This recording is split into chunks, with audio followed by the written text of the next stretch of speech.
You're listening to the Solano Paranormal Podcast, where the unknown meets investigation. From haunted locations to unexplained encounters, we dive deep into the mysteries that surround us. With your host, Mitch McLean, get ready to explore the truth beyond the veil.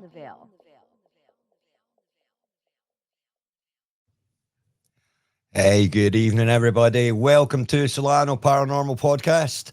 Welcome back, Truth Seekers. I'm Mitch McLean, and this is the Solano Paranormal Podcast, where the unknown becomes unforgettable. Now, today we're diving into one of the most chilling, consistent, and controversial topics in the paranormal world: shadow people. Yep, shadow people. Who or what are these entities that lurk in the corners of our vision? We often see them just fleeting when we start looking, and then we turn to look more, they disappear. I mean, why are they so often described the same way across different cultures, eras, and continents? And most importantly, are they real? Now strap in, because this one gets dark, literally and figuratively. All right, so this is going to be a real interesting conversation, Roman. Yeah, it is. All right. So what you got to say? Here we go. What are shadow people? They're typically described as human-shaped figures, completely black and opaque, often seen out of the corner of our eyes and gone when you turn to look.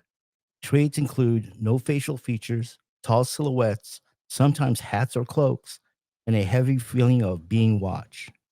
Theories are interdimensional beings, spirits, demons, astral projections, sleep-based hallucinations, or collective archetypes. The chilling part, these sightings are reported worldwide by people with no prior exposure to the concept. Yeah. It's worldwide. Yeah, for sure. All right, man. So shadow people, let's talk about some shadow people for a minute. All right. So some of the traits they said you were talking about: no facial features, tall silhouettes, sometimes hats or cloaks. And we'll come on to that phenomenon in the next segment. And a heavy feeling of being watched. Have you ever experienced that, a shadow figure? Yeah, several times. Yeah, tell us about it. Well, one of them, I was sleeping in my sister's bedroom, and it was the hat-figured shadow figure, and it looked to me like a stain on the wall. But it had a brim hat, it had the overcoat, and you don't see any details. It's just there, Right. and and it scared me. It just felt like I was being watched. I think I hid under the covers, fell asleep, but that night I woke up with a fever. Interesting. Yeah. Yeah. Yeah, but the next morning that stain was gone. Right. Yeah, so I know it wasn't a stain. Yeah. Yeah. I mean, I've had times as a child where I'd be lying in bed and I'd look up at the ceiling, and in the corner, up in the corner, you'd see like a dark mass. Oh yeah. And you'd try and adjust your eyes to like see if you're just imagining something. Yeah. And then the mass would grow and you would see it kind of moving. It wasn't the shape of a person or anything. It was like a blob. Yeah. A mass, Like a deep, dark fog blob. Yeah. And it would, kind of swirl around and stuff. And then I'd do kind of the same as you. I'd like hide under the covers and stuff, and eventually fall asleep as well. So that's my only kind of experience with shadow figures. I've never seen the Hat Man or anything like that. We're going to talk about the Hat Man in the next segment. But that's interesting. No facial features. That's a common trait with all shadow people.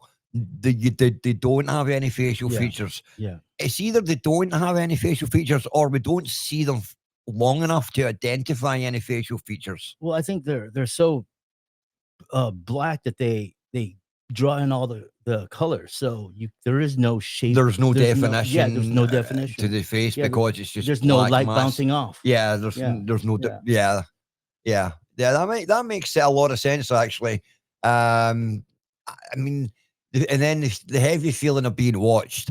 I mean, I've had that a ton of times in my life. I think we've all experienced that feeling of heaviness that, Oh man, oh my God, I'm being watched. it's almost like you're in the swimming pool. You know, where the Mhm. water weight is right on you. That's Mhm. exactly how it almost feels like. Yeah, I mean, without I the remember water. times where I've been walking down streets late at night, and you just get that feeling that Oh, you're yeah. being watched, Yeah. that somebody's watching. You don't know if there's actually somebody, a real life human watching you, like Yeah. potentially sizing you up, or to attack you, or, Yeah, hair starts and standing. your hair starts Yeah. standing on end and stuff, or you don't know if it's paranormal related. I Yeah, mean, you yeah. just know you're feeling that you're being watched. Yeah, yeah. And Dread. we're programmed, hardwired in the brain to recognize that stuff. Yeah. It's part of our fight or flight response system. Exactly. We can detect when we're being watched, Yeah. like prey, Oh yeah. just like prey animal in the wild, Yeah. like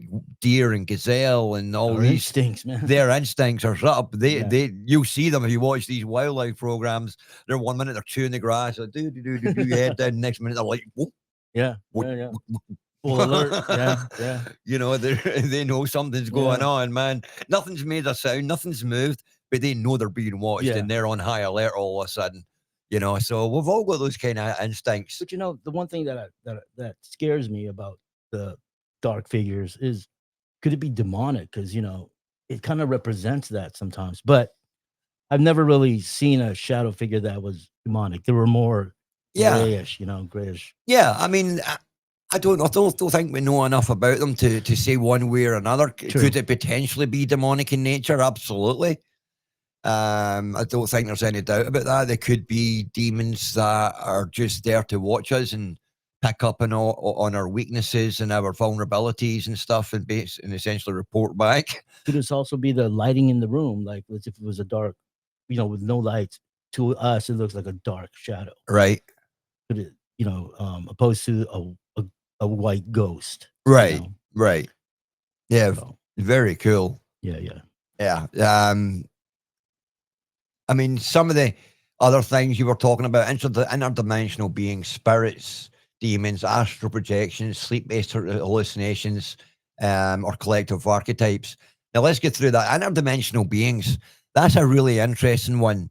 Could shadow people be interdimensional beings, beings that are traveling through the dimensions and landing in ours for a split second, Yeah.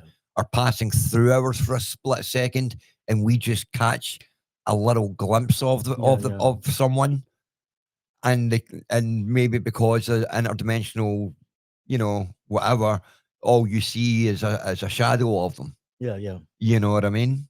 It's plausible. Interdimensional stuff has been talked about for decades now. And again, it's one of those subjects, just like the multiverse theory, that's becoming more scientific mainstream. And people are talking about it more and more, open to discussing it and accepting it as possibility. Yeah. In fact, scientists have actually proven that the multiverse theory is, theoretically possible. Oh, yeah. Theoretically, at least. Mathematically possible. Yeah, mathematically possible. Yeah. They just, there's certain things that they argue over the semantics of it. But for the most part, they're starting to come around to that notion that the interdimensional, multidimensional planes exist. Yeah. So all right. Well, that's good. I mean, the other thing there is that the sightings are reported worldwide. And sometimes they've got no prior exposure to it, like cultures who don't really normally talk about the paranormal. They've never really heard of shadow figures, yet all of a sudden they see a shadow figure. They don't know what to describe it as. They just know they've seen a shadow, and it wasn't. Or they generalize it as a spirit. Yeah, or they generalize it just as as a spirit, regular spirit or something. So yeah, it's a weird one. All right. Well, when we're talking about, Roman was talking about the traits that shadow figures have, and he said sometimes they wear hats or cloaks. Now that brings us on to segment 3 of tonight's show, and that is the Hat Man phenomenon. That's right. The Hat Man is one of the most documented shadow figures. He appears tall, wearing a trench coat and a wide-brimmed hat. The witnesses report dread, sleep paralysis, and a sense of being watched or studied. He doesn't vanish quickly like other shadow people, though. He lingers around. Now, is he a hallucination or something far more ominous? Roman, you've had experience with the Hat Man. Yeah, yeah. Well, you know, I'm thinking the bottom, the latter. You know, is he in hallucination? Because, like I said, that night I was sick. So, what if I was getting sick and I hallucinated this thing? But Yeah, I mean, that's a possibility. But for me to see it, you know, without thinking of something to build it from, yeah, I don't think it's hallucination. yeah. You know, because if I saw a show in the morning and, you know, and it scared me and it dwelled in me, and yeah, I could see a hallucination all of a sudden of Right. something that I saw. But this is something I've never seen before. I mean, that's kind of, you know, weird for a spirit to have a hat. Yeah, You know what I it mean? I is. mean, It's not something you would think your brain would throw into yeah, the equation if it was trying to make up a ghost. yeah, exactly. It's You like, know? and why have a hat? You Yeah, know? yeah, But that's what I saw, and it scared it scared me. It scared me a lot. yeah, Yeah. And I was like maybe within 7 years old, because a lot of things started at 7 years old for me. yeah, Yeah. Well, there's some stuff that I've experienced from my relatives or my brothers, my siblings. But that one at 7 years old, I started feeling what I saw. yeah, All, yeah. for me. You know. Right. Yeah, yeah. Yeah. For me, it was about between the ages of 5 and about 10 or 11. Because I think by the time I got to 10 or 11, I was so sick of the paranormal stuff happening to me every night when I went to bed Frightening, yeah. that was frightening. I couldn't sleep. I was exhausted and stuff, and I couldn't tell anybody. Nobody's Yeah. couldn't tell my mom. Yeah. Mom wasn't going to believe me. Yeah, yeah, that's the sad You know, part. I mean, Yeah. I'm a young child. I didn't even know how to explain it. I didn't know it was ghosts. I just knew that there was these things happening in my room at night that Yeah. terrified me. Yeah, yeah. You know, so how do you explain that when you're 5 or 6 years old? So I think by the time I got to 10 or 11, I was so sick of it that I just kind of shut it off. Yeah. I blocked it out. That's pretty powerful, because I don't that's pretty hard to do, though, to just shut it out, It is. and that's It pretty is. powerful. It is a difficult thing to do. And I don't believe I done it overnight. I believe it was something that took me months to do. I'm sure. Months of concentration of every night saying, you're not real, you're not real, you're not real, you're not really here, you're not really here. Yeah. Took months of having that mantra, saying it Yeah, yeah. out loud at night when I went to bed when these things were happening. And then eventually one night it stopped, Yeah. you know? It probably saw that you had no interest in it. So, and from that day on, from around 10 or 11 years old, I didn't have many more paranormal experiences. I had one, I think I told you about a dual experience me and some school friends had Oh, at an old house. We'll talk about that another time. But I had that. But other than that, there was nothing. And that's part of my paranormal journey, as I often talk about now, is to getting back into opening myself up to the paranormal. Yeah. And it won't happen overnight. Just like it didn't happen overnight to shut myself off to it. Yeah. It won't happen overnight to open myself back up to it. Yeah. It'll take months, maybe years of me doing these investigations, of being willing to receive messages now. Yeah. And paranormal activity, it might take me years. Here's some of the weird stuff. Sometimes I'll hold out some of our equipment, and we've done this with you, and we've done this with Megan, one of the other girls on our team, where we've held a piece of our equipment, or I'm holding a piece of our equipment, and there's nothing coming through. Yeah. And then we were doing it when I was showing you all the equipment, and I Yeah. handed it to you, and all of a sudden the thing started talking. Yeah, yeah, yeah. You know what I mean? Yeah. It didn't want to talk to me, but the minute I handed it to you, it's all of a sudden the thing started talking like a, It said the age or something. Yeah, yeah. Yeah. Yeah, it said the age right between your age and my age. Yeah, yeah. I think it was 50s. No, I'm not saying. Yeah, it was right between our ages anyway. It got the numbers pretty much spot on right between our ages, which I found interesting. Yeah. And that's when your flag hit me. Yeah, that's when you thought the flag hit you. The flag didn't hit you. Yeah, it wouldn't reach. The flag wouldn't reach to where you were standing. Yeah, that was a moment. Yeah, so that's been in. We've had a couple of interesting moments already. Yeah, for sure. But the witnesses report dread and sleep paralysis. Now, the sleep paralysis side of it, I can talk a lot about. I had it for so many goddamn years, and I swear it was. although I say the paranormal activity stopped when I was 11, sleep paralysis didn't. I always had sleep paralysis from a young child. Oh, wow. But I just didn't know that was paranormal in nature. I just get told by my mom, which oh, a bad dream. You just had a bad dream. She'd waken up screaming and she'd come running in the room and stuff and be like, what's up? What's wrong? And I'd be like, oh, there was, someone, and I didn't know what to call it, a demon. Yeah, But it was something in the corner of the room. There was something with red eyes or something, blah, blah, blah. yeah. And my mom would be like, nightmare, go back to sleep. No more sugar. You for want a drink of water? Go back to sleep. Yeah. And that'd be the end of it. You Yeah. wouldn't. But so again, it's like, who do you tell? What do you say and stuff? Yeah. But the sleep paralysis stuff is horrendous because for anybody that's never experienced sleep paralysis, it's where scientifically, medically, they say what happens is your brain wakens up before your body. So your body's essentially still asleep, but your mind's awake. And it puts you into this confused frame of mind where you're in a twilight world almost. Yeah. And often they say when you have this sleep paralysis, it comes with a sense of fear, of dread. It comes with demons attacking you or ghosts attacking you in different ways. And it's different. It's slightly different for everybody, but always has the same underlying kind of things to it, like the sense of fear or dread, or being held down, or being held down and strangled, or something heavy on your chest pushing you down. Yeah. Those are the most common sides of sleep paralysis. Now, my sleep paralysis happened. I won't describe the. I had, let's just say I had an encounter with a couple of females. Oh, wow. One night, and I think what happened was I angered God, and He sent a demon to teach me a lesson about lust. And He sent a spirit to me, and the demon appeared to me that same night. I went to sleep, and I woke up in a sleep paralysis, but this thing was bouncing on my chest. Oh, wow. And then it was a little troll-like demon. Oh, wow. So it was only about 2.5 foot tall, 3 foot tall or something, and it was bouncing up on my chest. And then I tried to get up, and I was moving, and then as I would get ready to, when I finally moved and snapped out the sleep paralysis, it jumped off and ran under my bed. Oh, wow. Right.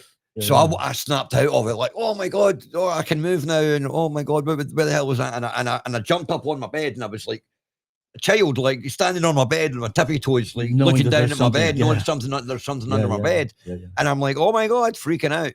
And eventually, I was sweating, my heart was pounding, and eventually I started calming down, and I jumped off my bed out towards the door of my bedroom. Yeah. And I ran out into the living room, and I turned the lights on in the living room, and I turned the TV on, and I turned the music on, and I turned everything on that I could turn on to make some noise and stuff. Yeah. I didn't know what else to do. And I never went back to sleep in that room that night. Eventually, I passed out on the couch in my living room several hours later from exhaustion. It was only one figure. I mean, one demon. Yeah. About 2.5 to 3 foot tall, little troll-like demon. I mean, that would have been enough. And it was bouncing on my chest. Yeah. You know what I mean? And it was laughing at me and snarling and all the things and just mocking me. Yeah. And that was the worst case of sleep paralysis I ever had. And I think it was, and if you believe in the spiritual stuff and you believe that sleep paralysis is spiritual in nature, paranormal in nature, then I believe that my actions that night angered God, and He wasn't happy with that direction.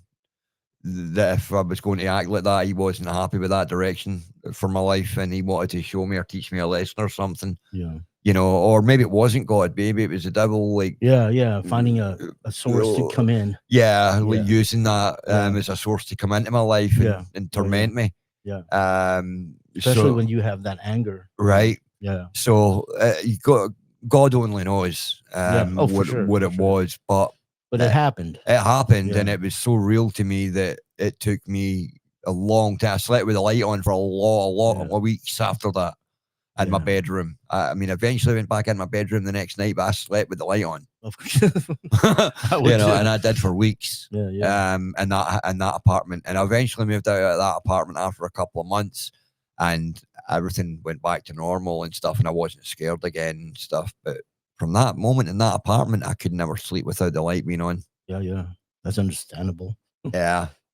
All right.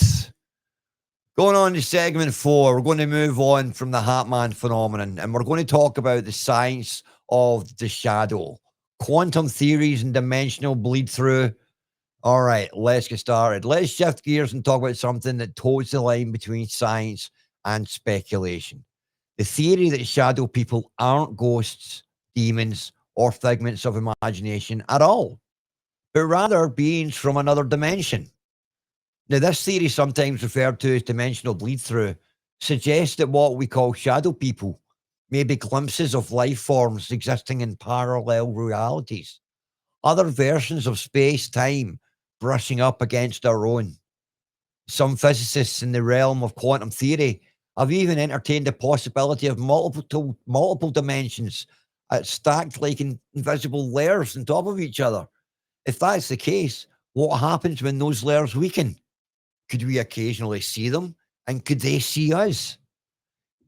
There are chilling accounts of shadow people acting surprised, even startled when noticed, as if they weren't expecting to be seen.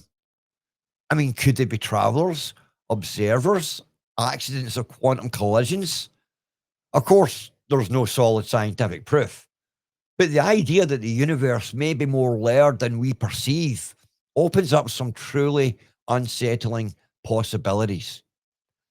If shadow people are interdimensional in nature, then traditional spiritual protections like sage or holy water may not mean a thing. Also raises a more pressing question. If they can cross into our world, what's stopping something worse from doing the same?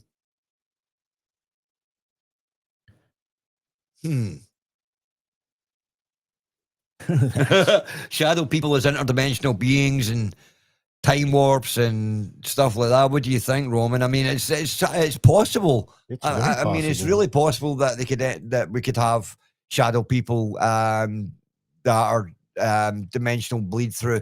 They're living in a different dimension altogether from us. But something happens where the dimensions become intermingled for a second. They pass through each other or something, and we wouldn't even know. We wouldn't even know it. You know, there's some suggestion that, I mean, even on the grander scheme of things, talking about universes, that there's some people in the scientific community that suggest that our universe itself is actually under attack right now by another universe. Another universe is starting to pass through the Milky Way. And that could be a cause. I mean, those things don't happen overnight. They take probably hundreds of thousands of years to happen. Could that be bringing other dimensions closer to us? You know, I mean, stuff like that.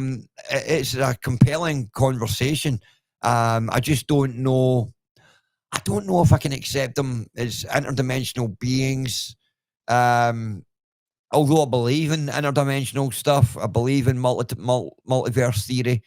I just don't know if it strikes true that shadow people are interdimensional. To me, they seem more spiritual. I think they're demons. I mean, I think they're the devil. I mean, you think they're demons? I think so. I mean, that's all about his way, right? To deceive the living, to put plant fear, to plant fear and doubt. And then they try to make the like ancient aliens, like they try to make it look as if aliens were the ones who cultivated us, removing God and and spirit. Well, that's another conversation. I mean, I'd like to touch on it for a minute. I mean, God, we define God in very different ways. I think people generally define God in different ways. The way I define God, or not necessarily the way I define God, but the way I think others see God in the way that there's possibilities of different ways to see God. We see God, if you're a Catholic or a strong Christian or whatever, you believe God in a spiritual sense. You believe that he's this omnipotent being who always existed and always will exist, who created the heavens and the earth in 7 days. And, you know, he knows all impossible things that's made possible. And he introduced EMC square. Right? Yeah, exactly. Like all of those things. You know, and then there's other people that view God in a more stoic, theoretical way and think, well, what is God? What could God be? Could God just be a word we put to what we identify, what we historically in the past identified as our creators? And this is where the ancient alien theory comes in. Where they start talking about where we seeded from the stars. Did an alien species come down? A very powerful ancient species come down at some point in our past and it's an interesting theory. Act like God, like a god, and or we misinterpret him as a god. created us and created us from their own DNA. You know, did they make us originally in a test tube? You know, and then planted that life on Earth to grow itself. You know, and there's a lot of people that believe in that theory. You know, and the interesting theory of it to me is it's not taking God out. That theory doesn't take God out of the equation. Some might say it does. I don't think it does, because God is, if you believe in God, then science is just a method of proving God exists. Because you don't know the method. You don't know, like, we talk about we've got what's the words I'm looking for? We got forget it. But God is an ever-present idea.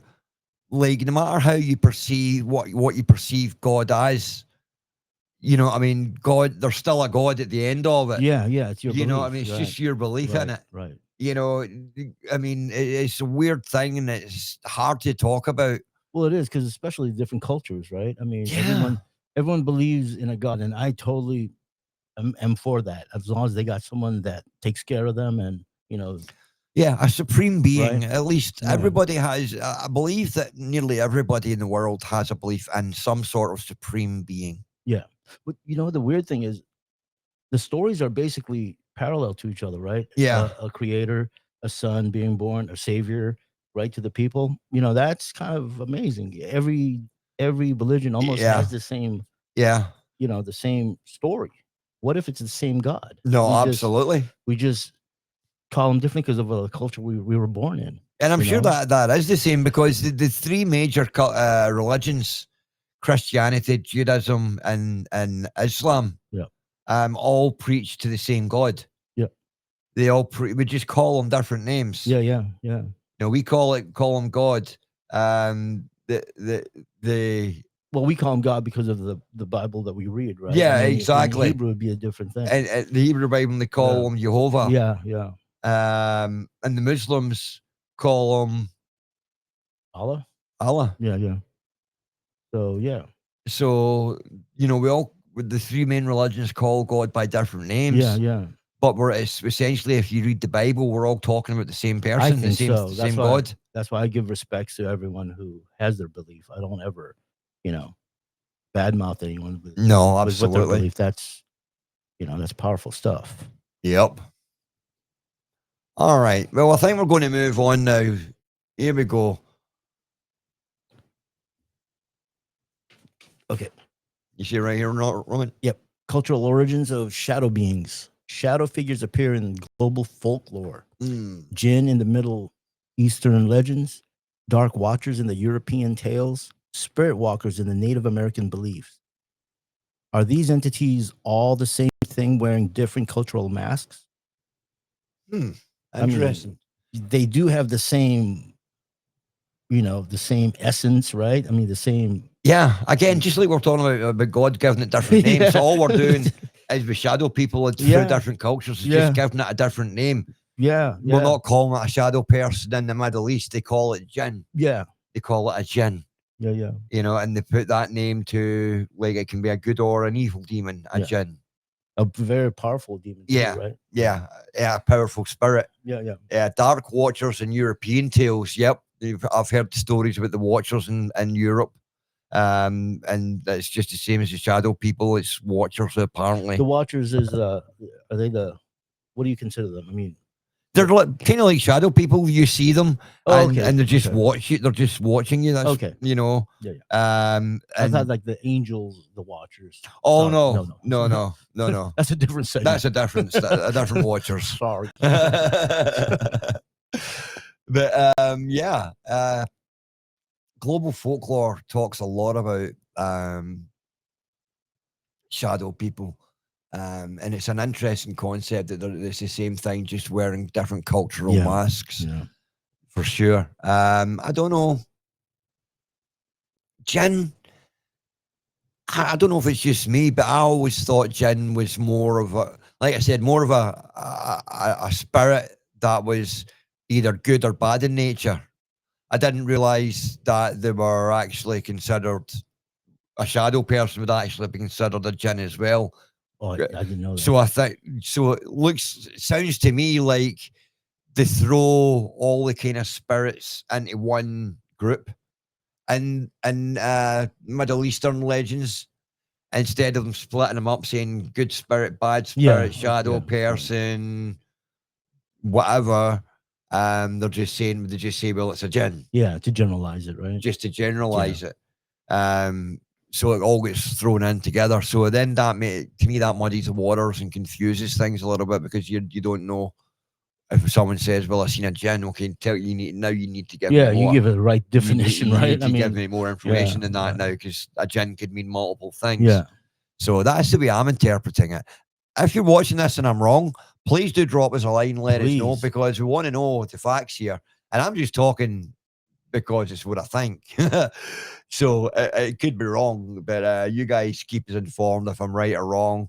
Give us a thumbs up, give us a thumbs down, or whatever. Comment in the forum. Yeah, comment in the community, or comment on YouTube, wherever you get your podcast from. Because we really, really want to know. Yeah, absolutely. The Dark Watchers, those are interesting, because I think, if I remember the stories correctly, rather than it being one shadow figure that people see, it's a collection of figures. So they'll see multiple shadow people at once, essentially, and then they call them the Watchers. Almost like a tribe. Almost like a tribe of people watching, and seeing what's going on. So I don't know. It could very well be that. I don't know. Spirit walkers and Native American beliefs. That's very interesting as well. Spirit walkers have a lot of different they're guides, right? Huh? They're guides at times. Spirit walkers? Well, no? I don't know if I'm confusing spirit walkers with skinwalkers in Indian culture. Yeah. You know, because I know in Indian culture you've got skinwalkers. Yeah. And I don't know if spirit walkers are the same thing. Okay. Again, if you're Native American or know about that stuff, drop us a line, let us know. Are spirit walkers and skinwalkers in the Native American culture the same thing? If they are the same thing, then again, like the jinn, they can mean both. They can be both good and they can be both evil. Yeah.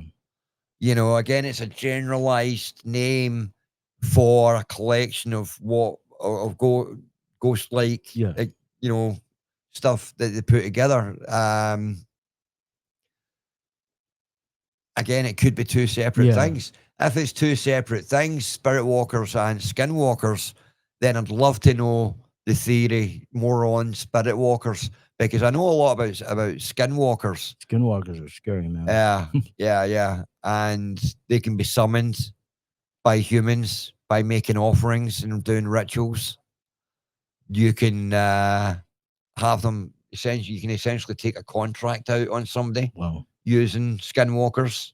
Wow. You make sacrifices and make payments to the skinwalkers through rituals and gifts that you put in ritual fires and stuff.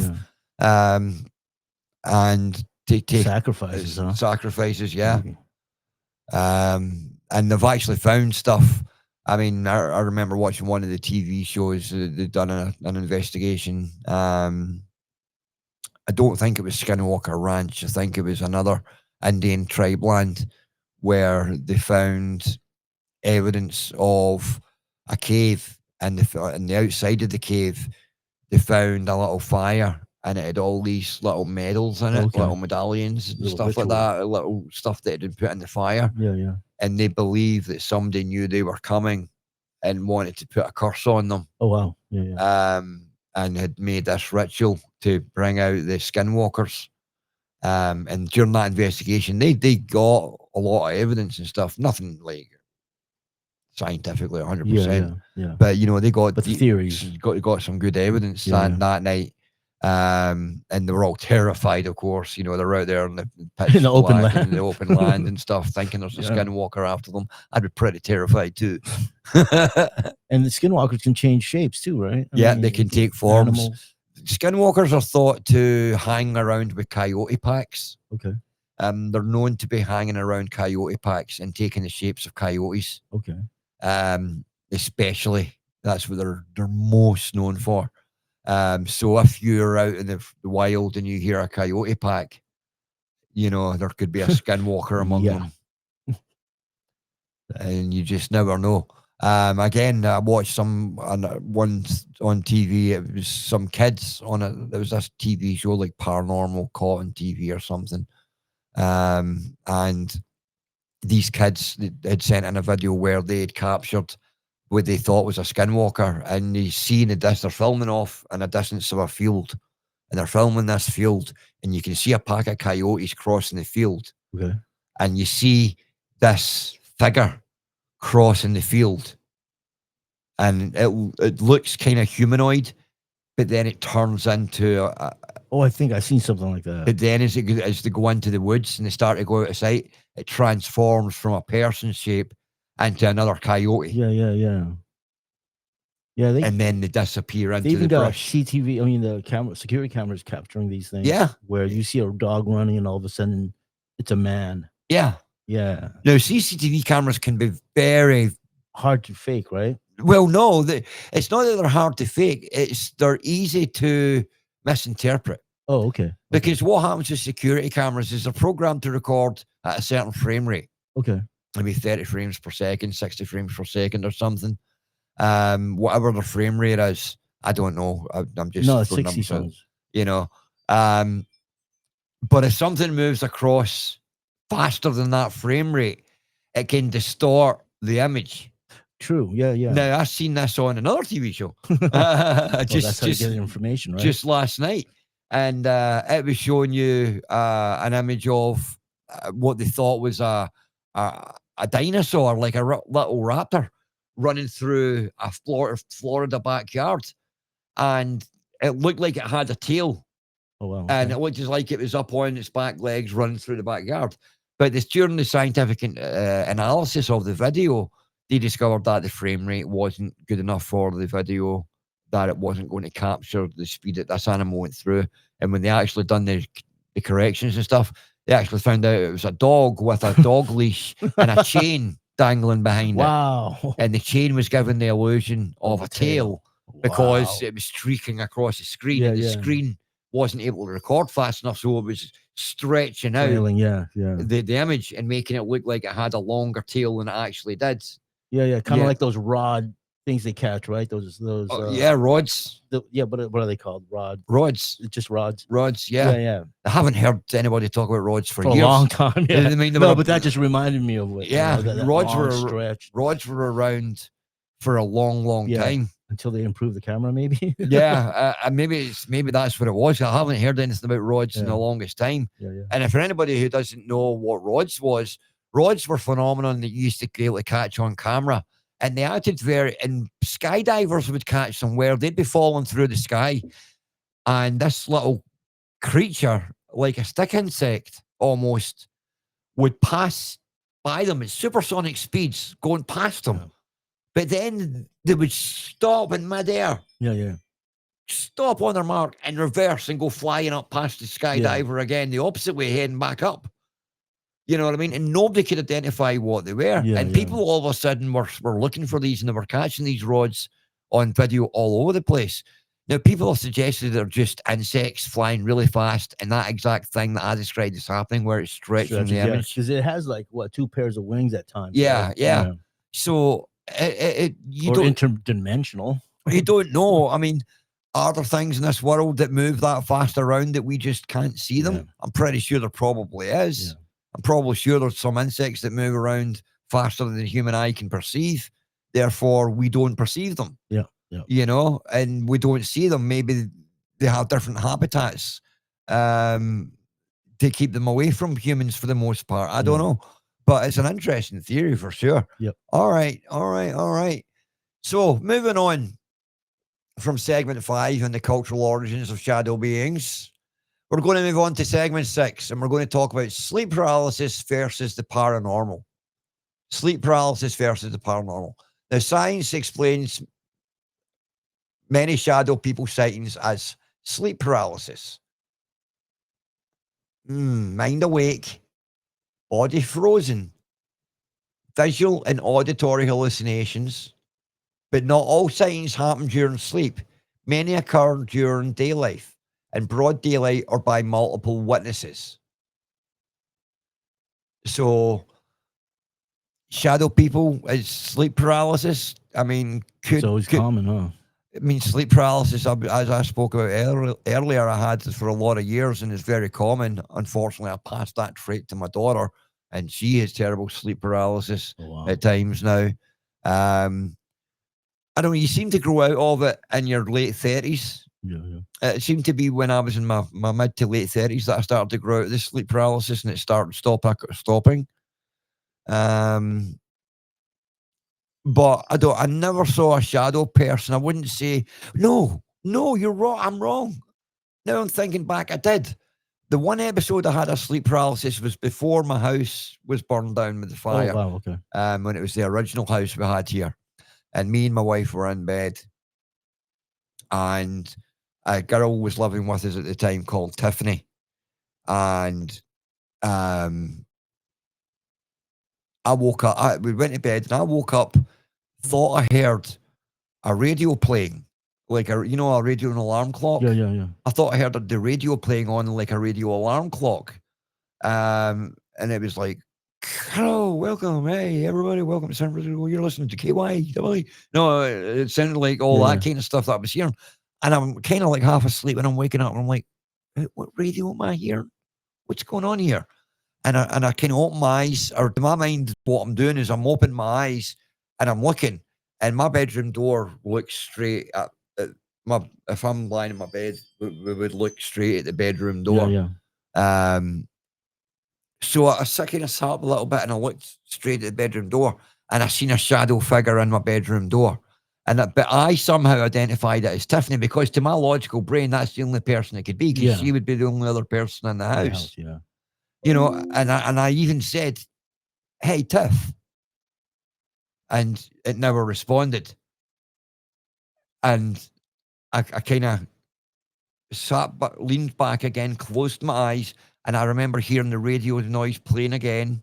Wow. And I opened my eyes again, and I realized I'm having sleep paralysis. I have to get out of my bed and fully waking myself up to knock this out. Were you to paralyzed stop this. though at that time? I mean, were you? Well, no, I was paralyzed at the time, but to me, I felt like I was sitting up or opening my eyes and stuff. But I'm paralyzed in reality. Oh wow! Okay. But I'm feeling like I'm sitting up. You're sitting up. I'm trying to move. I'm not moving, but I'm feeling like I'm trying to sit up and all this stuff. But and that sleep paralysis episode was one of the weirder ones that I had, because it didn't involve demons as such, or not that any that I identified as demon. It was just a weird radio alarm clock playing music, playing a radio, some random radio station in the background. and then a dark figure in the doorway. And my brain just identified it and straight away as Tiffany. Yeah. You know what I mean? And I was like, hey, Tiff, what are you doing? That's pretty weird how you were conscious enough to know the differences. I mean, not differences, but to know that could have been Tiffany, you know? Yeah. I just, my brain playing. automatically went there because I think when something like that happens, whether you're half asleep or not, your brain all of a sudden is scrambling to try and make sense of what you're seeing. So it throws out all these things. And I think my brain was like, making common sense trying to make the common sense out of it as fast as it could. And it was like, it's got to be Tiffany. She's the only other person in the house. But then I was like, well, why would Tiffany be standing at my bedroom door? You know, staring in at me. You know, just that precise moment where I was waking up. You know, it didn't make any logical sense. You know, and I was too scared to actually go in and check Tiffany was in her room. You know, I got up. I remember getting up, went in the living room again and kind of sat there for a couple of minutes and woke up, had a cup of coffee, a cigarette and stuff, and cleared my head, and then went back to bed and fell asleep, and I was fine. You know, but sleep paralysis and shadow figures. I mean, I definitely think a lot of people who suffer from sleep paralysis will probably say that they've seen a shadow figure. Well, you know, what I experienced was, or most of the time, is when you're laying there frozen, you kind of know where this thing is because you're forcing your head to turn that way. And once you turn your head that way, you know, that's when you start breaking this hold on you. Yep. I mean, I try to create so many devices or techniques to get out of that, you know, that paralysis, because I wanted to fight back. Yeah. And you're fighting back. That's the horrible thing about sleep paralysis. You're struggling so hard to move, and you can't. And then all of a sudden, when you snap out of it, you jolt off. And the number of times that I've had it and jolted awake and fell off my bed, you know, it's ridiculous. You know, because you jolt so violently up once you snap out of it, because you're putting all your strength, all your physical effort into trying to move, and you release all of a sudden. And then you release all of a sudden, you're like, whoa. You know, and you go flying off the bed. I mean, it's crazy. It's unexplainable. I wish somebody could give me a better explanation for sleep paralysis than it's just a scientific thing that happens to our brain where our brain wakens up before our body's wakens up. And you know, I don't believe it's just as simple as that. And if it is as simple as that, then again, to me, it's just the mechanism to allowing demons in. Whether it's scientific or not, it's the mechanism in which God created, because God created everything, good and bad. You know, God created the heavens and the earth and everything. You know, yin and yang. There's got to be all good to have bad. You've got to have bad to know. It's your intention of what you do with that.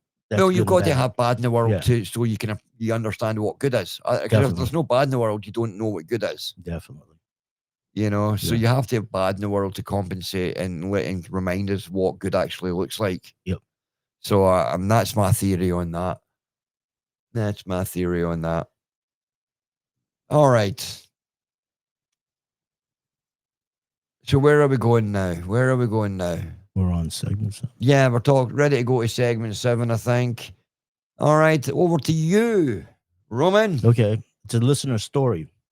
The Corner Watcher is from Jamie from Fairfield. Shares, for months, I kept seeing someone in the corner of my living room after dark.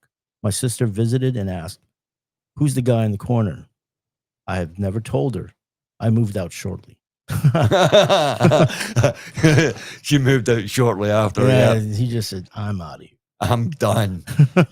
For a start, if you're seeing someone in the corner of your living room after dark for months, I mean, I'd be terrified. Just and then someone else says, "Hey, who's that in the corner?" And you haven't told them about it. I mean, because your sister's probably like, "Well, I'm not going to tell my sister about this because she's going to think I'm crazy. So I ain't going to tell her about this because she'll not want to come over to my house and visit me no more." You know, so she's probably right. It's probably she never told her sister Jack poop. You know?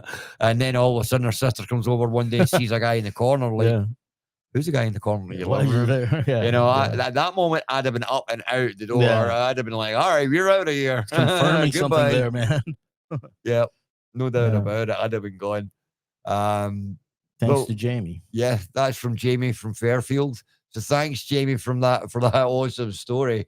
Man, I don't know. I really don't know how I'd react if I seen something dark in my living room for months. My question is it always there though? Is it sometimes, or is it just sometimes? You know, because that is pretty scary, man. I mean, that's spooky. Yeah, it is. I mean, off the subject a little bit, but one of the videos that I seen recently, really spooked me, and it was a guy who was sitting on his couch, and he turned the light out, and then turned it back on, and took a photograph, and the photograph actually showed a spirit sitting next to him. Oh wow! And he could repeat it. Wow! And he could repeat it, and like, and he could only do it if he was looking in the mirror. He had to look at his reflection in the mirror. Wow! In this mirror, and he would turn the light out, look in the mirror, and then he would see in the mirror. He would see someone sitting next to him. If he turned to look, no one's there. No one's there. Yeah. But in the mirror, if you looked in the mirror, someone was on the couch next to him, sitting beside him, and he took photographs of it and stuff, and you can see it in the reflection in the mirror. But he was recorded it live in video as well. Oh, real time. Yeah, in real time, so you could actually see the figure. Oh, wow. In the mirror. And that really spooked me. You know, I mean, because I found it really hard to debunk that one. Yeah. I was like, you know, it was an obvious figure, shadowy figure of someone sitting right next to this guy on the couch.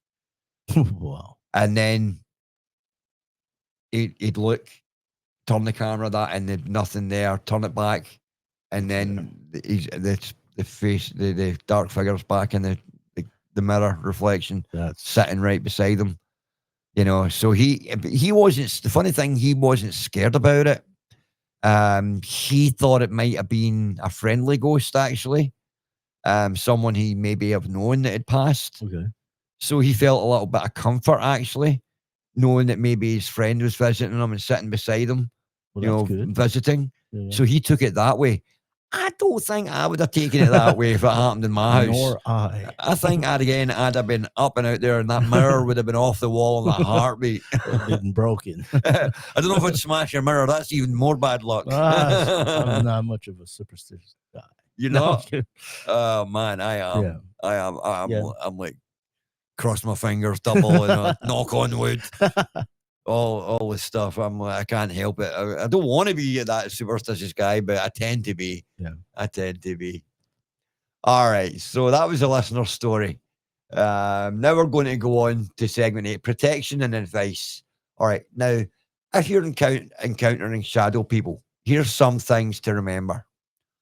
Do not engage with them. Just don't engage. There's no point. We don't know what they are. We don't know if they're demonic or friendly. Just err on the side of caution and don't engage with them. Now, here's one. Avoid sleeping on your back if you can. And the reason I say that is because sleep paralysis is often associated with sleeping on your back. Yep. Because every time I've had sleep paralysis, I woke up on my back. Yeah, me too. Every single time. I woke up on my back, unable to move, and I'm like,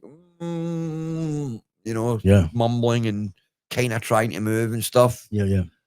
You never wake up. I mean, you never had a sleep paralysis on your side. No, never on my side. Never when I'm lying on my side. Yeah. So try and avoid sleeping on your side, on your back.